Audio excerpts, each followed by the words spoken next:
Olá! Pensando no conceito de oralitura, que são as relações entre a escrita e a oralidade, o Espaço de Leitura Convida do mês de dezembro tem o prazer de conversar com Tatiana Henrique e Sônia Silva.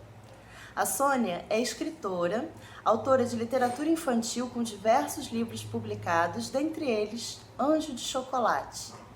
Anjo de Chocolate emprestou o título também a um documentário sobre a vida e o trabalho da escritora, e esse documentário foi exibido durante o Cinebela em outubro do ano passado no nosso espaço físico do Galpão. A Tatiana Henrique é atriz e contadora de histórias, e elas conversam hoje com a gente a respeito dessas relações entre a oralidade e a escrita. Vamos ouvi-las.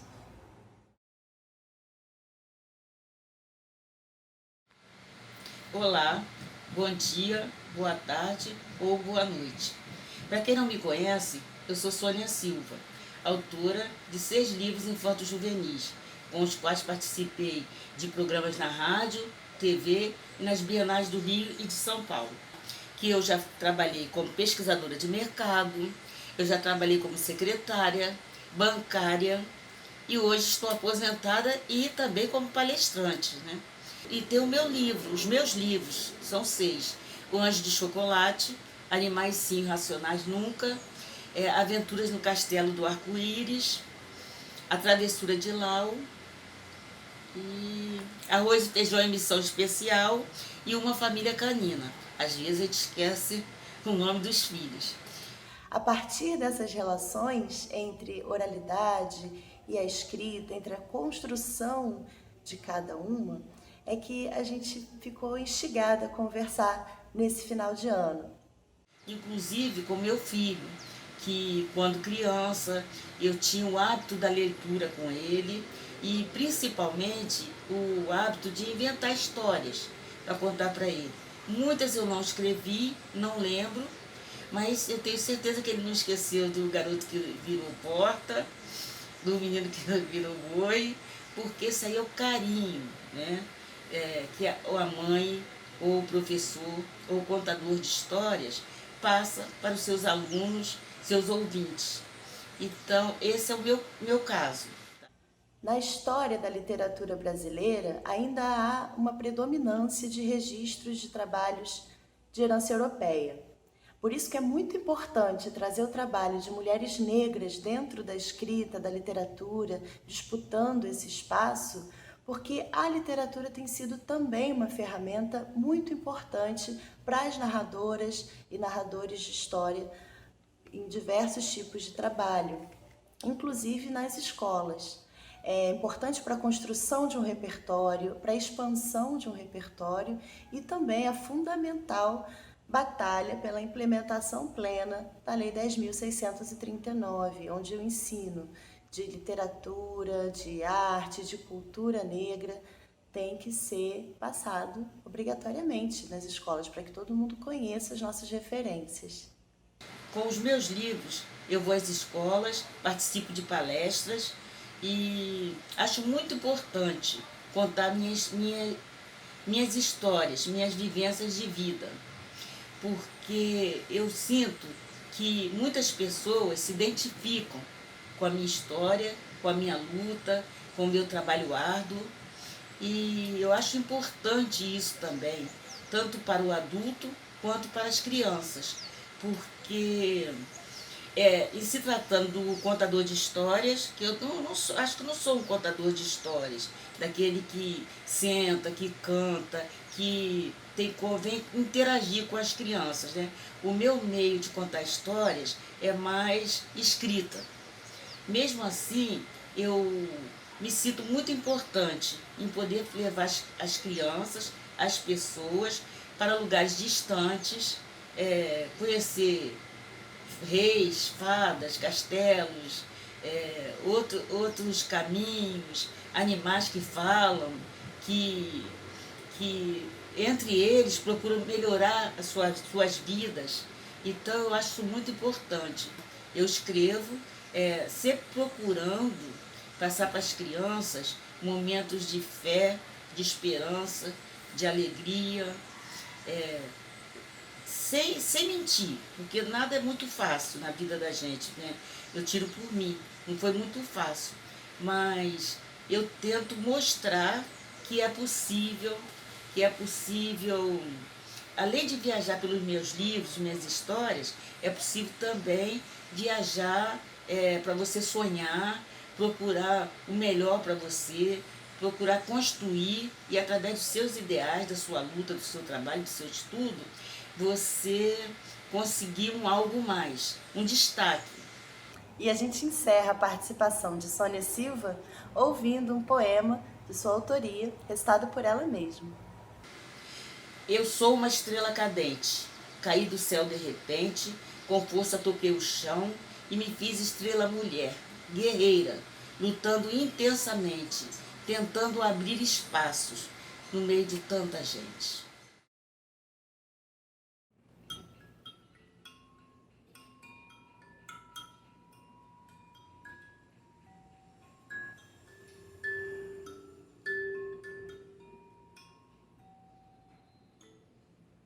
Oi, gente.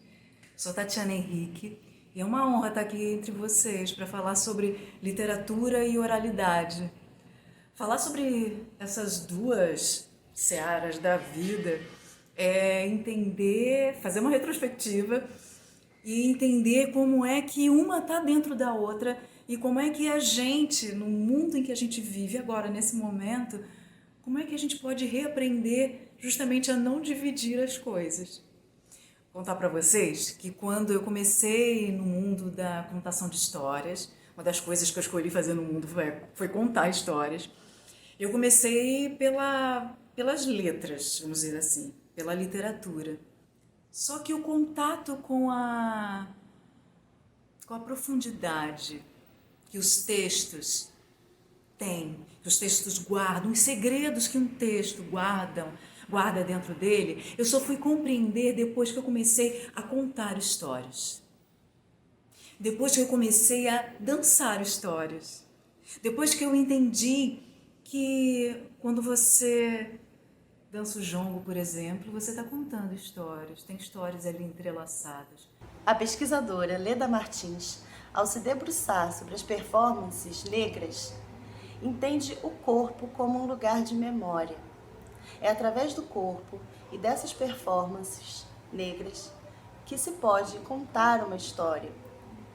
É importante ter essas relações bem estabelecidas entre a literatura e a escrita, porque a escrita foi negada durante muito tempo aos povos negros e indígenas do território colonizado.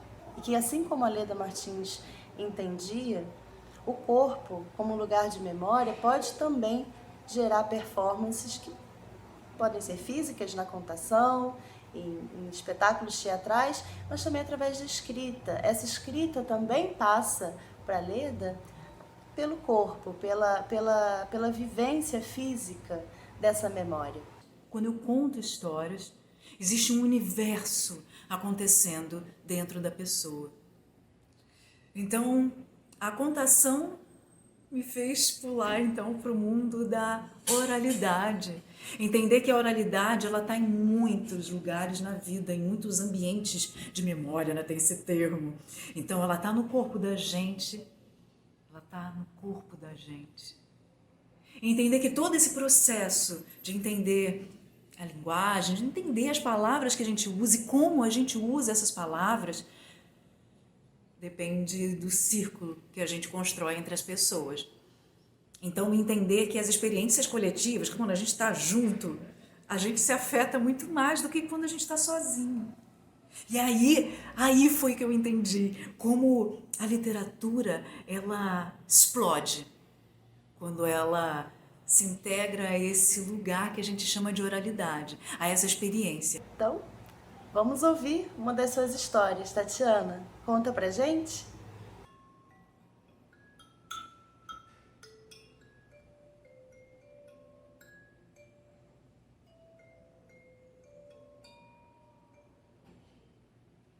Existe um povo na Oceania, no lugar onde a gente conhece hoje em dia como Austrália. Pois é. Esse povo caminhava, caminhava, caminhava léguas. E de quando em quando eles paravam. Na caminhada, eles faziam muitas coisas. Eles tiravam o que comer. Eles tomavam banho quando precisavam. Eles paravam para cuidar das pessoas, cuidar de toda a família, de todo o grupo. Mas havia um momento em que eles paravam, simplesmente paravam. Assim, sem nada. Sem nenhum motivo, sem nada para fazer, sem nada para pensar, sem nada a produzir.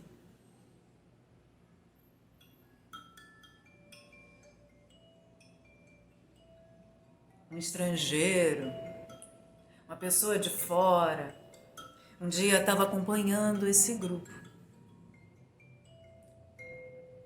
e não entendeu nada. Não entendeu nada quando eles simplesmente pararam e sentaram todos de todas as idades. E ele perguntou, por quê? E disseram, meu amigo, a gente para porque a gente entende que de quando em quando, de tanto a gente fazer, pode ser que a nossa alma, que o nosso espírito tenha ficado em algum lugar lá atrás. Então a gente senta em silêncio para guardar ele chegar, para que a gente esteja completo, repleto e possa caminhar.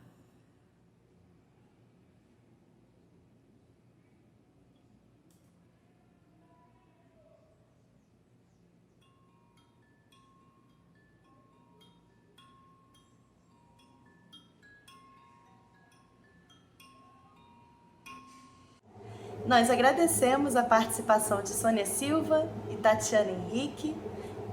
Muito obrigada por essa conversa. Agradecemos também a todas as pessoas que assistiram e desejamos um ótimo final de ano para todo mundo. Até as próximas edições do Espaço de Leitura Convida.